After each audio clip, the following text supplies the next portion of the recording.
I'm ready. Appreciate your Denny Grimes, everybody, here to give us the better way listing conversations. I'm gonna turn it over to Denny, but greatly appreciate your time today and looking forward to this hour and bold starting up later in the month. So Well, thanks for being on Zoom. This is being recorded, so if you don't get all the notes, because I can talk fast, you can watch the recording. Like you said, I'm Denny Grimes. I've been a residential real estate in Southwest Florida for 42 years. I have a seventh level team in Naples, Fort Myers, and have sold maybe 7,000 houses.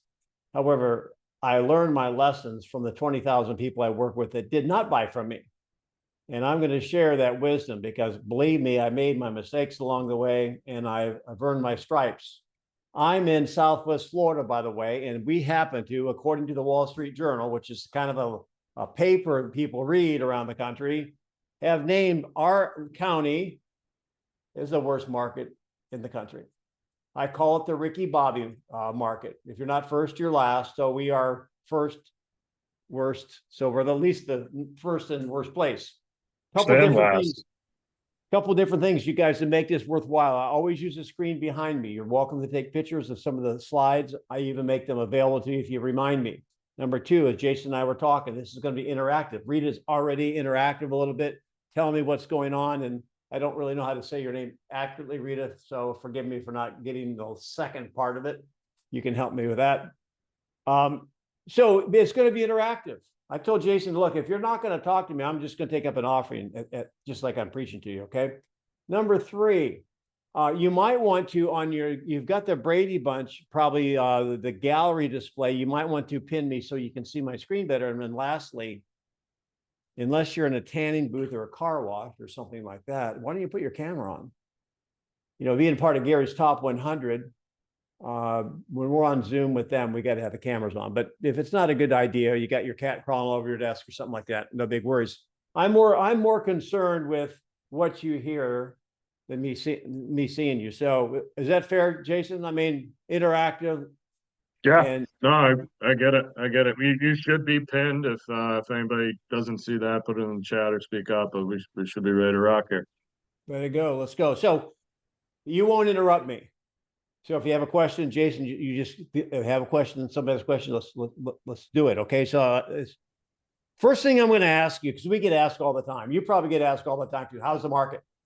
And I'm not going to spend a lot of time talking about it, but however, real estate is on a lot of people's minds. And by the way, if there's an area, I'm in Southwest Florida, you probably know people that have property in Florida because I remember my 40 plus years in real estate. And in the area I live in, Fort Myers, in this country, the country club area in which I farm, I know a lot about Rochester. I've never been there. I know about Kodak and the company they used to be, and people are clannish. You know, we get a lot of referrals from your area. So another good thing, maybe we develop a relationship. We can refer back and forth. However, we always get asked, how's the market? Now, Jason was kind enough to send me some data, and this is kind of interesting because I think basically Gary Keller is kind of a pretty smart guy. He's kind of the E.F. Hutton of real estate, wouldn't you say? So when he talks, I listen, and he wants us to be the local economist of choice. Now, there's a lot of things we can study. In fact, Jason sent me, I don't know where you get this, maybe this is some sort of infographics, maybe you get from the MLS or you pay a subscription service. So he sent me a couple different things. Now, you've seen this before. It may be kind of hard to read, particularly if you're not pinning me, or you can read behind me. Now, there is more data out there than Carter has liver pills, and I'm sure people don't use that expression anymore, Jason. However, I don't want you to get lost in the data. That's not what Gary Keller is talking about. There are several things that we should know about the market to be the real estate economist of choice. And Jason, you sent two reports to me. One is like a Monroe County, and the other is a composite of 6 different. Is this from MLS? It's direct from our MLS, so everybody Okay. has access to this information. And you're correct. One is single family only in Monroe County, which is where Rochester is located, and then the 6 counties surrounding area for all properties. Okay.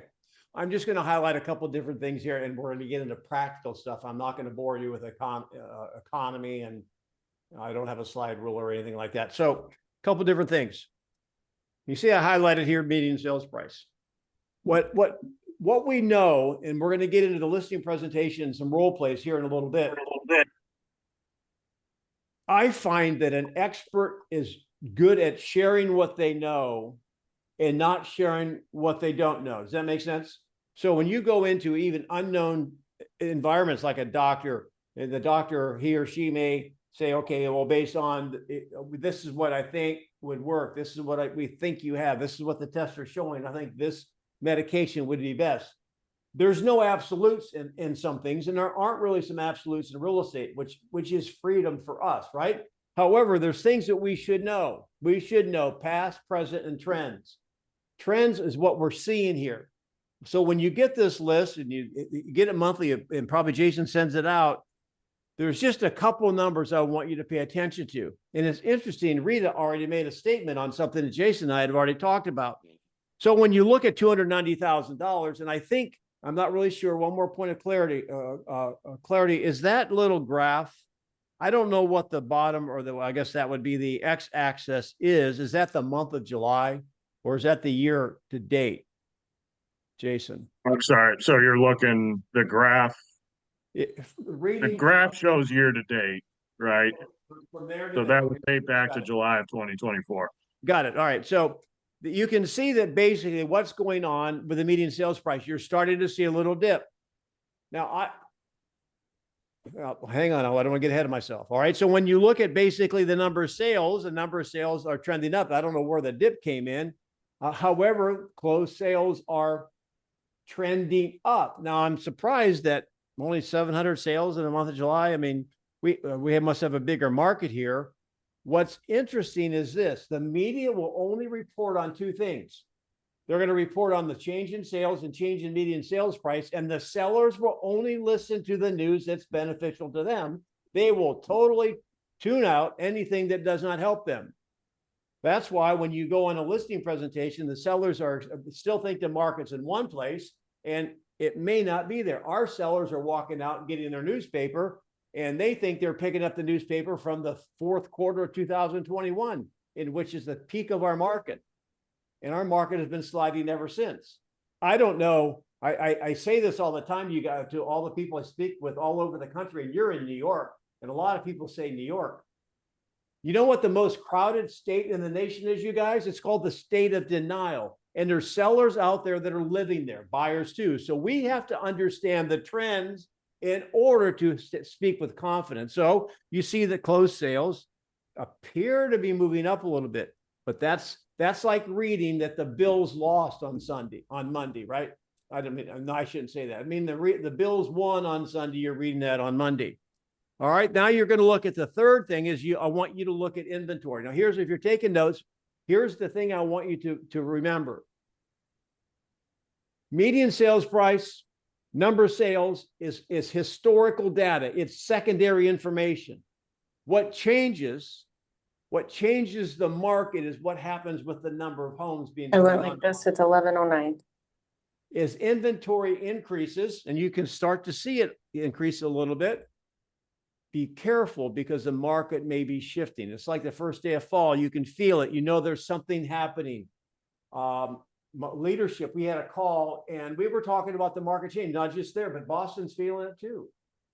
So if you're feeling something in the air, like maybe the momentum that the buyers had or sellers had isn't the same, you can put it in the chat, because that's kind of what we're seeing with the trends, right? Now, the big one is this. The last one I'm going to talk about is this. This is what got me when Jason said this to me. On average, sellers are selling their homes for 119 or 115% of asking price. Can we have a quick discussion here, Jason, can you get them to open up a little bit? Bribe them. Yeah. We'll have a drawing for a free Tesla. If you speak, whatever. Here's my question. Win that car. Why are sellers getting more than asking price? Well, let's take a stab at it. I will. Because people are pricing low to get a lot of buyers into the house. Okay. What did you want to say, Lori? There's also more buyers than there are sellers at the moment. or at least during the summer. Right now, I don't know. I feel the market changing too. And it's just my listings, you get one offer and two showings. It's like, what the heck's going on? Any other Denny comment? loved that problem in Florida. Come on, here's what, let me tell you, if you don't do this, this happened to us twice. Back in 2000, when COVID, we had no inventory, kind of like your market. I mean, you almost have none. You got 0.9 months of inventory. Yeah. That's like trying to buy season tickets at the Bills. I mean, Yeah, luck. 15 years ago, you couldn't get any money for them, right? But now, all right, so they have a winning team, so there's more demand for the tickets. Well, agents got a little disgusted with the market, Jason, and you know what they did? They prayed, Lord, we need more inventory. You know what? He answered a prayer. We got it right now. Here's the thing I want you to understand about real estate. There's going to be some ups and downs. What's good about your market is this. Your median sales price is in a sweet spot. Your highs probably aren't super high. Your lows probably aren't super low. You're kind of a steady Eddie market. Would that be accurate? Yeah, I think so. So, Yeah. So Marianne, you had the first right answer. In order for a seller to get more than asking price, and Laura, you're right too in a way because there's more buyers than sellers. Clearly, you are in a seller's market. Yes, yes. Yes. So what that means is that sellers have a little bit more advantage, and therefore there's upward pressure on price. However, when you look at the data, you can see it may be shifting a little bit. And I had a conversation with Boston yesterday, and they're talking. And again, I'm a Bold coach. Full disclosure, I'm going to talk about Bold about 15 seconds. Okay, so they're trying to get people to register for Bold because they're kind of the Paul Revere out. Say, look, the market's going to change. It's not always going to be this way. And the agent's saying, oh, it's not going to change. We're doing fine. You know what? Here's the issue. It doesn't matter if it changes or not. Are you getting your fair share of the pie or not? That's the issue. And so what's happening is, as inventory starts to creep up a little bit, sellers are still expecting what happened in the past. So I'm going to tell you exactly how to handle the listing. I'm going to tell you how to have the better way listing. So here's my pitch on Bold. You can time me. It'll be 60 seconds and I'll move on. When I ask you how's your business, I want to find out if you agree with this statement. Your business right now, your business reflects the choices you made 90 to 120 days ago. True or false? True. Put it in the chat. Come on. Put it in the chat. We're wearing the clothes based on what we ate 90 days ago. If that's true, your future business. That's true, Denny. Thanks for a reminder. I didn't even look at you, Jason. Sorry, you're talking about. Sorry. So the other thing that's true, the other side of this is your future business will be determined by your activity level today. True or false? Yes. That's my pitch for Bold because it's coming. You know about it. I'm going to offer your whole group. If you sign up for full Bold, I'm going to give you coaching up until Bold and coaching beyond that, because I have been coaching now for the last 4 years on Mastery Real Estate. My book's coming out. I will get you guys in a group coaching program from the time you sign up till the time we end up in Bold. So I'm a big believer. So let me break it down. There's my number. You can text me 239-851-4600. If you're going to sign up for Bold, we'll start this program. That's my blue light special today. And you older folks that shopped at Kmart may remember that. Here's what I want. I'm from Florida. I've got to make things simple. Here's as simple as I can make it. If your business is not where you want it right now, there's 4 steps. Number 1, you've got to talk to people. Number 2, you've got talking to people. It's just not going and talking to them. You have to basically set appointments. Going on appointments leads to basically getting the listing. And the next step is getting it sold. So those are the 4 steps of building a great listing business. Now, I imagine right now it's harder to get listings in your market because when listings are easy to sell, they're harder to get. When listings are harder to sell, they're easy to get. Guess what? We're carrying, 30 listings at any time, and our phone rings off the hook with the sellers. I mean, when you wreck your car and you're bleeding on the side of the road, you call 911, you don't negotiate the fee for someone to take you to the hospital, right? So here's the fix. If you're not making calls, that's a mindset issue. When you're knocking on a door, picking up the phone and say, please don't answer, that's not working in your favor. Bold will work on that. Number two, if you're making calls but not setting appointments, you've got to work on your conversations. Bold will help you with that. Number three, if you're getting to the table but you're not getting the listing, you've got to work on handling objections. We'll have a role play or two today. Bold will help you with that. And finally, getting it sold is practicing your pricing conversation. And the last two, I'm going to give you a little sample of today. So you can go out, Rita can go out and get that listing at 12:15. She said she'd split the commission. We'll all have a party. Fair enough, Rita? So here we go. Number one, I want you to understand every time you go to the refrigerator and you go to the freezer and you want to get ice, where did the ice come from? Water. Yep.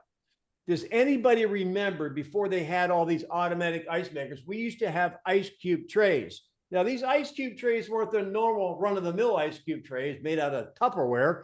They were metal, and they had like a knife attached to it, and you had to grab that knife and pull it, maybe run it under the water first before you could do it, and you lose a digit or so every time you do it. Anybody remember ice trays like that? Yes. Here's the issue. Where did the ice come from? Well, water was put in the freezer. The freezer did not freeze the water. The freezer created the environment. Physics froze it. When you take a listing, your marketing does not sell your listing. So get that out of your mind. Marketing doesn't sell homes. Our job as a professional is to help them get the home positioned in the right environment. Just like water has to be in the right environment. Physics freezes the water. Physics sells a listing. I'm going to stop for a moment and see if anyone's like tuned me out yet. I'm going to build on that, but I want you to understand that fact. What do you hear, Jason? Am I making any sense yet?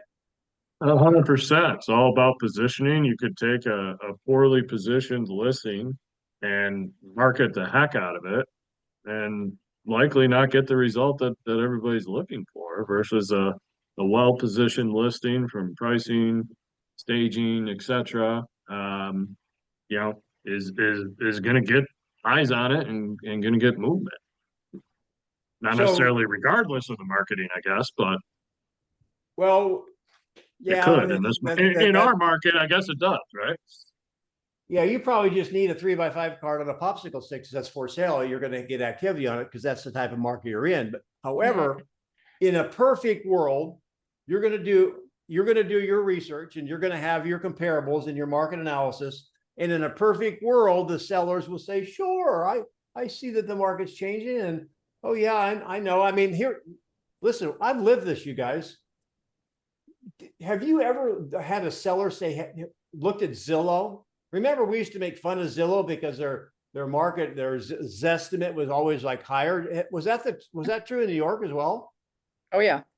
Yeah. Down here, we get a lot of people from New York and the Northeast. We call them snowbirds.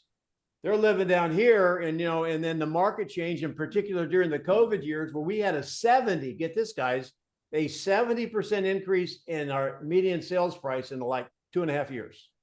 Wow. So sellers were taking this estimate and multiplying it by their zip code, and that's what they'd ask for their home.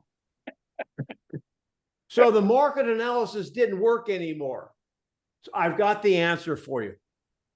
Rule number one is this: when you see sales go up and down, write it down or take a picture of this. There's never a shortage in any market. There's never a shortage of buyers in any market. There's only a shortage of realistic sellers. And so if there's a listing out there that's been on the market since Obama was president, it's not a fact that there's shortage of buyers. They're not positioned right. And we'll talk about what can happen There's only 3 things that can happen when you list a home. And Rita, you need to be recording this because I'm going to help you get that listing, and I won't even take a referral fee. So let me give you the steps in the better way listing, as I call it. Number 1, stop taking listings you shouldn't take. Now, in the markets you're in, I could almost make an argument you'd take anything because you don't have a sign out there anyway, and you have a sign, you might get some calls and maybe a place for an open house. However, if it has some ancillary benefit, you can take it, even if they're unrealistic. But the key is I want you to develop the attitude, because when your market changes, you're going to have to be a little bit more particular. You don't want to take a listing that's not going to sell, or it's going to be a problem. Understand, the property is not the issue. I'm going to say it again. It doesn't matter about the property. It only matters about the property owner. So I'm going to say quit listing property and start listing property owners, because you can take the most beautiful home that could be right out of Southern Living, and if the owner is not in reality, will that home sell? Nope. You could take a double wide with no indoor plumbing on the railroad tracks. If it's positioned properly, will it sell? Yes. Yep. So if I had a picture of a beautiful home, $1.3 million, or a $75,000 cabin on the railroad tracks, which listing would you want? You want one that the seller is in reality. True? So Yes. that's the rule. So make sure they have motivation. There are ways to, and I don't have time in this class, but over the next 6 weeks we're together, and through coaching, I will help you develop conversations in which you can determine the seller's true motivation. If they don't have it, then it may not be a listing you want. Number 2, and this is important, stop not taking listings you should take. Now, what do I mean by that? This may come as a shock to you, because I don't think a lot of people are teaching it. We all know what a CMA is, right? I trust you never use that term when you're meeting with a seller, because that's jargon. Just call it a market analysis, or don't use the abbreviations, but you know what it is. And it seems to be there's a trend out there that the sellers think we should tell them what it's going to sell for. Have you ever had a seller ask you, what do you think it's going to sell for? Yes. All right, I'm going to go back again. I mean, Jason, I come from a different generation. People don't get my jokes. And I still think Farrah Fawcett's a pinup model. Well, there was a TV show called Lost in Space. Danger Will Robinson. When a seller asks you what you think it's going to sell for, I want you to say Danger Will Robinson, because it is not our job. It's not in our job description. It is not our professional bailiwick in order to tell them what it's going to sell for because that is a future event. True? Have you ever done a market analysis and been wrong? Yep. How would you like to be right all the time? I'm going to show you how to do it. Okay. Understand this. And I don't want to keep talking. I want you to get this. And I'm for some of you, this may be algebra 2. Top market value is never determined until you expose it to the market. When you do your CMA past sales, have you ever looked at the past sales and said, oh, I think it's going to be in this range or whatever, and they wanted more, and maybe you allowed them to list it higher and it sold, or sold higher than you thought, or worse yet, have you ever walked away from a seller that was a little bit unrealistic on where they wanted to position it, only to find out another agent you thought was less qualified took it, and by golly, it sold. And that agent never sent you a Christmas card. So Would you like to say, because we're talking about top value, that it's exposed to the market and properly positioned with its exposure?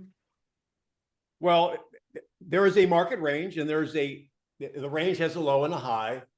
The most a buyer will pay for a home is, you can't determine it by your CMA. Once you expose it, it's like this. I mean, you have lakes up there in New York? You people go fishing? Can you take someone who's been a fishing guide on the lake for 15 or 20 or 30 years? Can they tell you for sure what fish will bite on what bank and one particular day? You're going to go fishing in 3 weeks. Can they tell you exactly what fish you're going to bite that day? Nope. They can't. I like that analogy. Yep. So are you tracking with me, you guys, or are you playing Candy Crush? All right, here we go. So take a picture of this slide in just a second.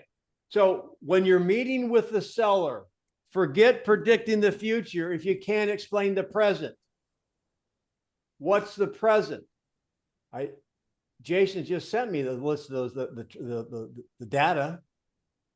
That's all of that will determine what the trends. In fact, you got weather people and they give you the 7 or 10 day forecast. Now, here's what they're smart, right?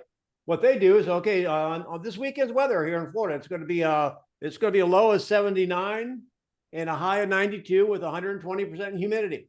What they do, they just said, basically gave us a range. Did they tell me what the temperature was going to be? Oh, no. And they said, it's going to be a 65% chance of precipitation. So when we go on a listen, we can do the same thing. We can give them the range, but can we tell them exactly what it's going to sell for? No. Get that notion out of your mind. In fact, if we have time, and I hope we do, we'll have a role play because the seller is going to say, well, that's why I have you here. You're the professional. Why don't you tell me what it's going to sell for? Because I cannot predict the future. By the way, Einstein didn't say it. I said that, but I figured it added credibility to have his picture there. Next. So quit worrying about the future. Start focusing on what you can control. It's the better way. Here we go. Here's the things we should know. Number 1, is the past knowable? Say yes. So when you do your market analysis, the past is knowable. You can look that up. The present, is that knowable? Yes. There's no guessing. I would win the lottery every week if I could pick the numbers after the drawing. By the way, did anybody win Powerball? I mean, I wouldn't like a be here billion. if I did. Me either. I think it's still there's 1.3 billion or something for tonight. Oh boy, I'm going to get $1. All right, here we go. Last one. Hear me on this, guys. Hear me. This will change your world. Future. Do we know the future? No. We should know the trends. That's why Gary says be the local comms of choice. So when you do your market analysis, there's a past, present, future. Past, present, and the trends, right? Now, if homes are selling over asking price, and basically if the seller wants to list it in the range that your market analysis shows, I'm not saying that's not a strategy. In fact, some people use it as a strategy. Meaning that they'll say, "I'll tell you what, if we position it down here, we might get multiple offers and get being bid up." Is that a strategy? Yes. I'm talking to you now. When you go to the sellers and their expectation is higher than what the range you're suggesting, although we're going to get rid of the word suggesting. And rather than getting into a jello wrestling match with them on price in which you might lose the listing, I'm going to have you do it the better way. And I'm going to show you and give you a couple of rules that you don't break. Number 1, I don't want you putting ever again. In fact, if you can find a blackboard anywhere in your city, go in and take a piece of chalk and write on a blackboard, I will not put my fingerprints on the price again. Write it 500 times. Because as soon as you tell them what it's going to sell for, as soon as you say, this is what I see the market range is, now you're using a pronoun, you put your fingerprints on the number. And I can tell you in our market, for the last 12 or 13 years until recently, our market had always gone up. So that means if somebody's been in real estate here 10 years or so, Jason, they've never had to go back to a seller and say, hey, look, I know I said it's going to be 400, but now I think it's going to be 375. If you think it's tough to get a seller to reposition or lower their price, wait till you tell them what the price is, then go ahead and try to get it lowered. They'll blame you for that loss. So why do that? And you know what? Doctors do it all the time. When they prescribe medicine, they don't say what pill is going to work for sure. Why? Because there's more than one pill. It might work, it might not.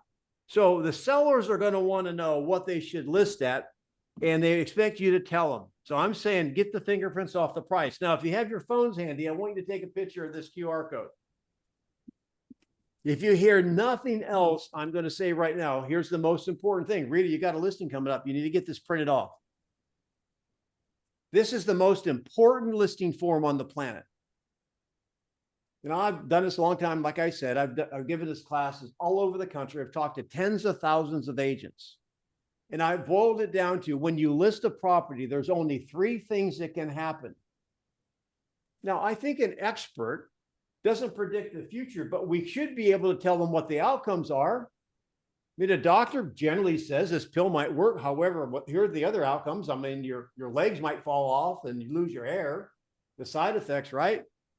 Here are the 3 outcomes. You might not be able to read it, but when you download this form, it's a PDF.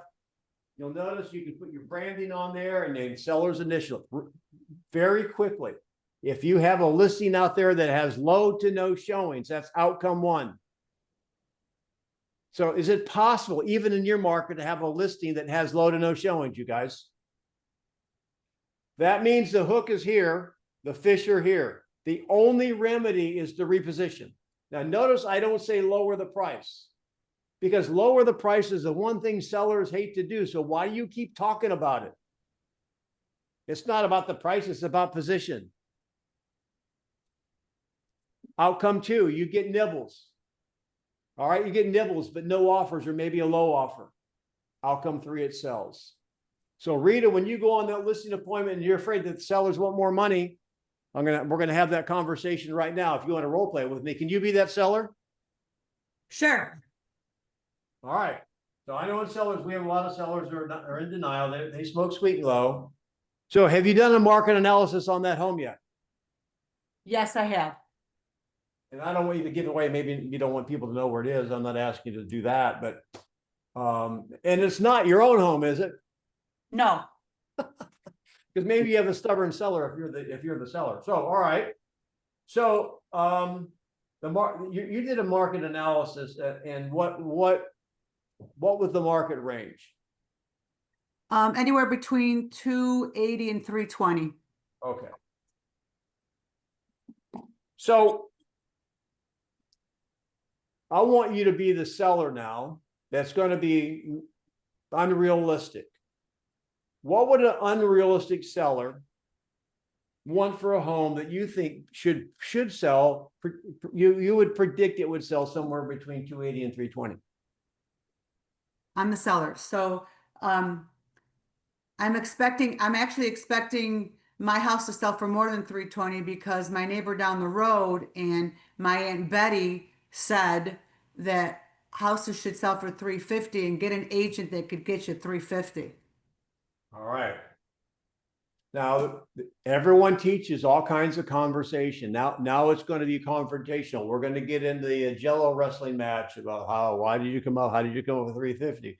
You know, blah, blah, blah. All right, now wait. No, let's just stop for a moment. Okay. Before we get into role play, I'm asking everybody. I asked a question a little bit ago. Have you ever been wrong on a market analysis? Have you ever seen a home sell outside the range, higher or lower than your market analysis? Yep. Oh, definitely. So hear me on this. Can you say with 100% certainty that seller cannot get 350 for their home and the market analysis shows 280 to 320? I do not know with certainty, no. Okay. Well, okay, you can't tell them there's no way that you're going to get No. 350. No. My next question is, if you can't tell them they can't get it, zero chance, zero probability to get it, is it possible that they might get more than 320 yet less than 350? Yes, it's possible. Then why do we fight them? Here's how you handle that. Very simple. Strategically share what you know. So you have your listing presentation. you have your past, present sales. You talked about the market trends, right? Now, when you finally get into the positioning conversation and you show them, this is how it goes. As you can see, we look through the homes over here with the bird baths or whatever. I mean, homes like yours, you show them the pictures. That may be a 30-minute deal. Involve them. I'm assuming you're doing that. Yes. Well, my house is nicer. We sponge painted the roof. All right. Oh, that's great. Then based on this, where do you want to position your home, Rita? I want to position my home on the higher side, luxury, because of all the updates I've done outside and inside. Check out my landscaping. I know. It's awesome. Well, what number is that, Rita? Well, don't you think you can get me 350? Well, first of all, I mean, 350 would be great. I mean, if you sold for 350, you'd win and I'd win too. We're on the same team, but it really doesn't matter what I think. It's what the market thinks. So where do you want to throw the hook? Where do you want to start? Well, let's start. Well, do you think that if we list it for 280 and we do delayed negotiations, you can, you're going to draw up a demand, right? Because of all your marketing stuff that you claim that you do. So, when it comes to delayed negotiations, we're going to have a bidding war, and I think we could get more than 350, but I'll settle for 350. So where would you like to initially position? Now, do I sound like a broken record? Why? So let's start at 280. I sound like a broken record because she's never answered my question yet. It's real important that they author the number. Because when you author it, what? You got your fingerprints on it. Right? So you want 280. Now, let's just assume that's interesting. Okay. Is it possible you guys could have a seller that does not want to go? What's the word you use? Delayed negotiation? Yes. Never heard of it before. I can figure out what it is, but is there sellers out there that may not want to jump out of an airplane without a parachute on their back? Yeah, that's correct. I have one listing that just went up the other day that said, don't do delayed, just price it for the price that I want, which is 300. And that's what I did. Well, let's assume you want 350. You want to tell me that's where you want to start. I want to start at 350. Okay. All right. Finally. Get done before you leave. Here's the deal. Very simple. So then if we agree to initially position your home at 350, are you ready to move forward with me today? Yes. Now that's very important because if they say no, stop talking about price. There's other junk somewhere else. Do not give your knowledge away. Right. Oh, okay. So let's say you say no. All right. Well, then let's just set the price aside. Then what's holding you back from allowing me to hire me, or however you want to say it? If they say yes, I'm going to hire you at 350. Now remember, I'm asking the question: whose number is it, you guys? There's You see, if the sellers gave you $20 and said, I want you to go buy some Powerball tickets, you're going to ask them, okay, what numbers do you want me to play? Oh, you pick them. And you go up there and spend their $20 on Powerball numbers that don't win, who are they going to blame? Yeah, me. So guess what? Here's the deal. All right, 350. I call it the knuckle bump. Now that we're going to be working together, may I share with you what's going to happen next? Yes. All right, pause just for a moment here. Do I have the commitment if I want it? Yeah. I've got the commitment. And I'm not going any further. If they're not going to give me the commitment, I'm not going any further. But once I have it, I may knuckle bump. And I may say, there's a lot of things I can say. Well, now that we're going to be working together, you mind if I move my chair on your side of the table and give you some advice on strategic positioning? Now it's not confrontational. The Jello wrestling match is over. The tug of war is over. Now you're going to have a conversation with them on options like delayed, what was it, delayed gratification? No, delayed negotiation or something Pretty like much what it is, delayed Let me- gratification. Delayed negotiations, yeah. Careful I with get a your lot of words. delayed stuff in real estate, right? You can have the conversation with them as a seller and the agent as a client relationship. You've already agreed on the number. And then, by the way, you're going to say, okay, here's the questions you would ask. Rita, what are you going to do if the market says no to 350? Remember, can you say for sure it's going to say no? What are you going to do if the market says no, Rita? Well, don't you think you can get me 350 if you do all the proper marketing and all the social media ads and all that stuff that you do? Why can't Aunt Joan got it? Why can't you get it for me? Well, you keep saying the same thing. So can I correct something? You're asking me to do something. I'm not going to be the one buying the home. You're going to be exposed. But let me ask you, if you when you're selling your house, you're moving to Sandusky. If you find a home there you like, but it was overpriced, what kind of marketing would make you buy it? Yeah, I would buy it if it checks off all my boxes, absolutely. Even if they were asking too much for it? If it checked off all my boxes, sure. Well, I'm sure one of your boxes would be, you wouldn't have to pay too much for it. However, this is setting up step 2. Now we are, how many more minutes you got, Rita? 1 more minute. Okay.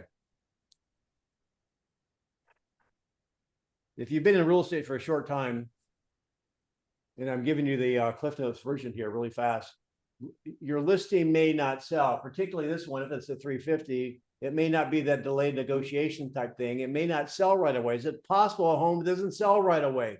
Well, the thing you have to do then is develop a system or a model of following up. Sellers in our agents in our market haven't had to do it because homes sold so fast, but for the last year or so, we have to do it. So let me give you the 3 M's really fast before you go. Lack of communication is the number one reason that sellers are dissatisfied with their agent. Not necessarily that it hasn't sold, but they're dissatisfied because there's no communication. And the way you want to set that up is you set up a follow-up on an appointment every week, every other week, and you follow the 3 M's really fast. Here's the 3 M's. Number 1, you're going to give them a market update. What's a market update? This home that Rita's listed is in the Tanglewood area. Here's a new home. That house down there lowered the price. One went pending. Hey, they're seeing it anyway. Give them that update.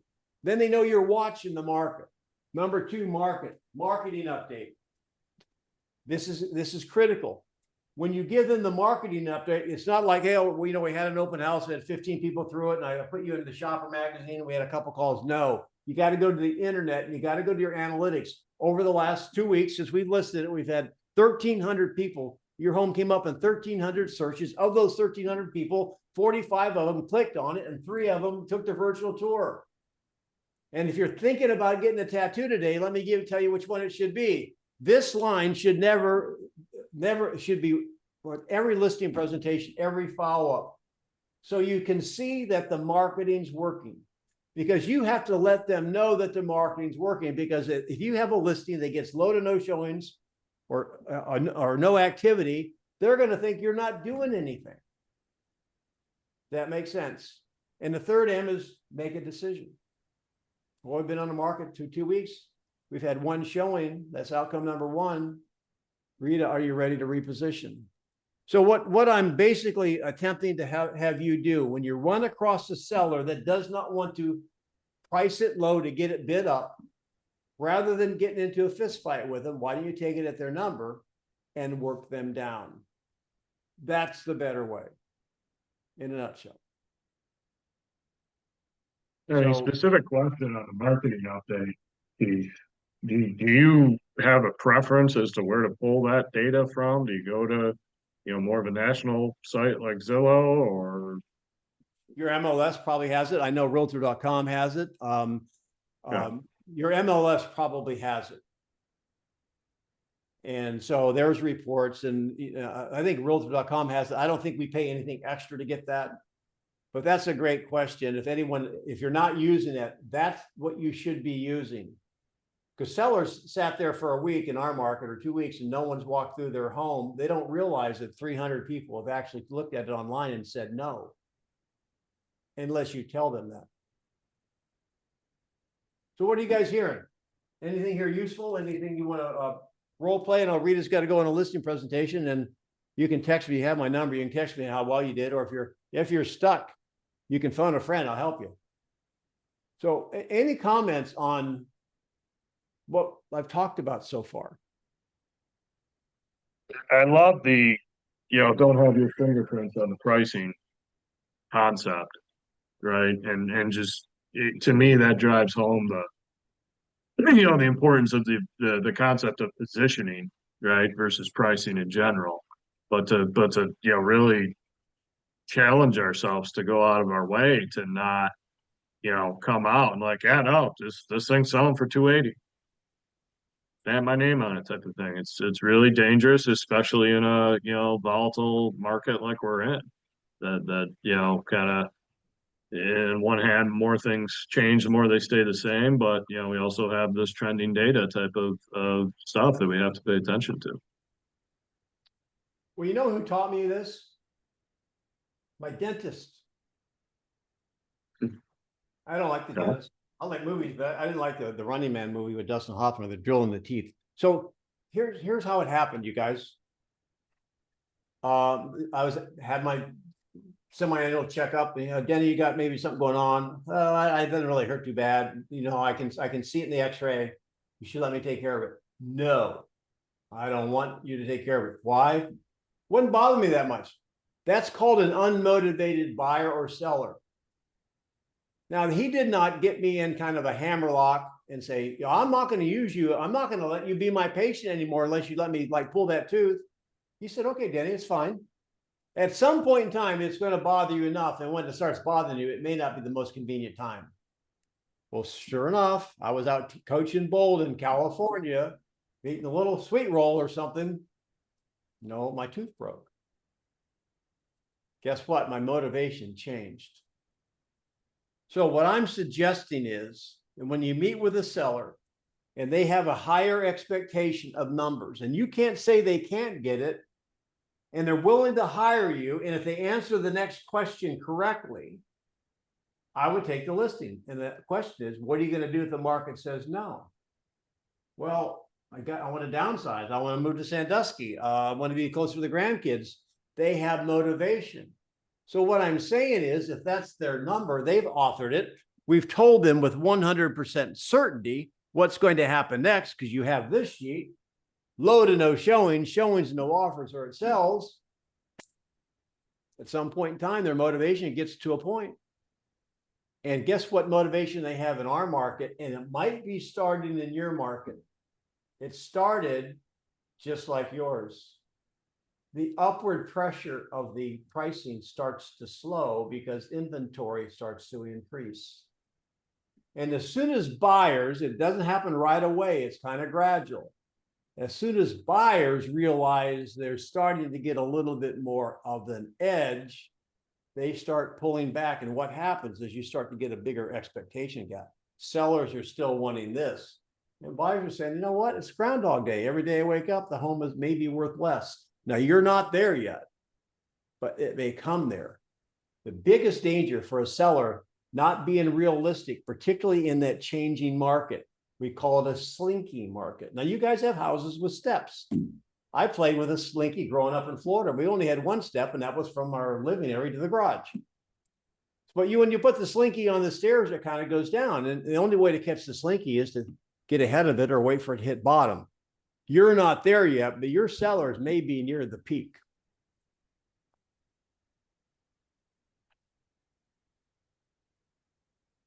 How do we've got, I mean, it's really interesting perspective, I think, for all of us, for somebody as yourself with the business that you have to not be dealing with delayed negotiations like we are, right, and have been.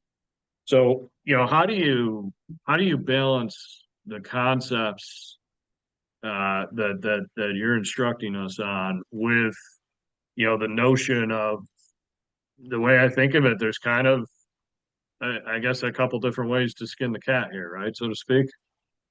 And, like that listing at 350, that example, and if they're willing to, listen to the market and adjust the positioning from there, if it doesn't work, great, take it on. How do you balance, that strategy versus, what's been proven to work in the current market, right? Based on the data of that 115% list to sales price ratio, like pricing in that example, pricing at 350, we know we're not going to be there, right? And how do you kind of address the optionality, I guess, of the marketplace with our sellers? Well, okay, so that's a great question. So when you say you're not going to be there, what percent do you know that? Fair. In this case, based on the data to where it was like 280 to 320. Okay. Yeah, I mean, where, I don't, we never know. However, there's no data, there's no evidence showing we can get there, if that was truly the case. I think both strategies can kind of get to the same point, and I'd like to model that someday. So when you are offering Bills tickets below face value ticket price, what'll happen? More interest. People will bid them up, right? Right. What happens if you ask too much? No interest. Load of those showings, right? So delayed negotiation is a strategy that will be bid up to market value. However, my point is this: you have a choice. When the seller wants more than the delayed negotiation strategy wants, you have the choice. You're either going to take the listing at their number with this strategy, or you're not going to get the listing. Which one do you want? Yes, Marianne. Well, there's also a bit of a stigma once the house goes past delayed negotiations and they haven't accepted an offer.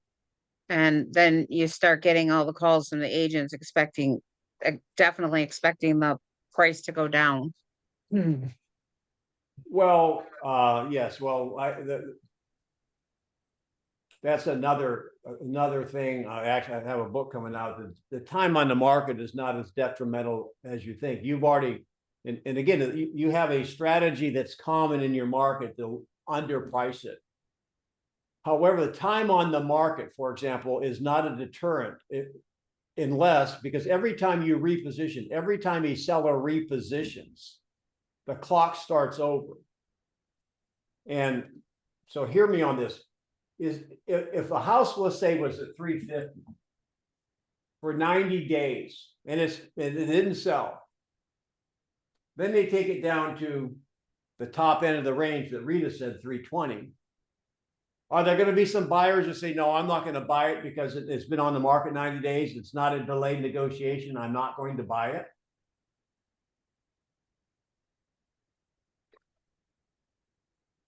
With that context of that type of repositioning. Are you saying then if they decided to take it from 350 to $100,000 and it's been on the market 120 days, they're not going to buy it? You see, I believe that buyers are seasoned in the market. So somebody coming in the market right away that believes the delayed negotiation is way, and they see a house that, if there are new buyers in the market and they say, well, that's not delayed negotiation, must not be a good value. They have not been seasoned to the speed of the market. But you give me a buyer that's been in that market for 45 days and they've not been able to get the house because the buyers that offered less, and that'll be a great thing. I want to tell you how you can win your negotiation with buyers, but not today.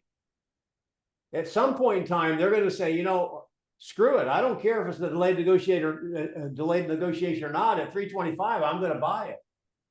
So I don't care what other agents do. I do not care. In fact, if you want to know how dogmatic I am, when I send out feedback reports, Jason, to my agents that show it. I never ask them what they think about the price. Does that surprise you?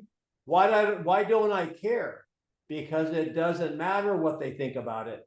The market will tell me, always. I don't care if someone says the freezer's not working. They can tell me it's not working, but if I go get ice, I'm okay, it's working. But if they tell me, no, that freezer is great, but it doesn't make ice, I know it's not working. Remember, it's all about the environment. It is impossible to sell a house outside of the environment, and it's impossible not for a house that's inside the right environment not to sell. What do you think of that? Makes sense to me. Well, I can tell you no one's teaching it, but I believe that will be common knowledge, just like buyer's agents. When I started, were, oh, you don't want a buyer's agent. Teams, no, nobody wants a team. And now we're a year into the August 19th thing. We've kind of survived, haven't we? So, last thing I have for you guys here, a really funny thing is that, I love YouTube. It fits my attention span. And so I can watch something for a few minutes and then go on to something else. Start thinking about the Rubik's Cube. Does anybody know what the world record is for someone to take a random Rubik's Cube and put it in perfect position? You know what the world record is? It didn't take a wild guess at that.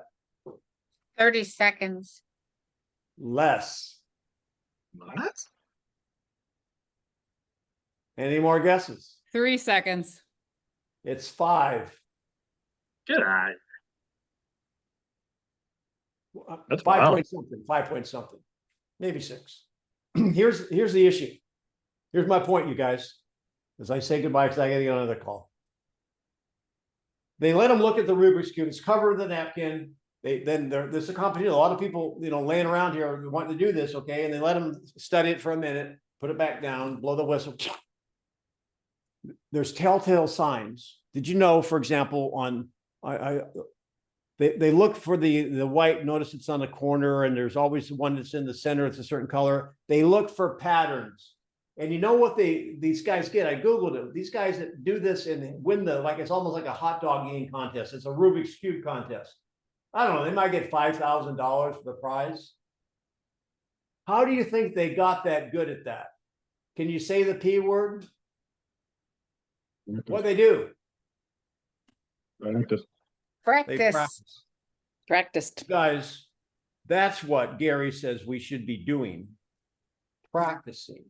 That's what Bold's going to do. Why would someone invest all those hours to make $5,000 if that person's invested that much time? If we invested half that much time in our profession and practicing, not just learning's overrated, practicing what we should be doing, we'd be making 100 times that per transaction.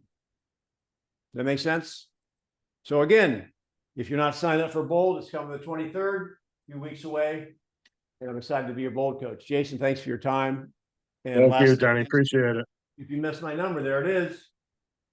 Be part of my Appreciate coaching this group. very much, Denny. Yep. See ya. We're looking forward to a couple weeks from now.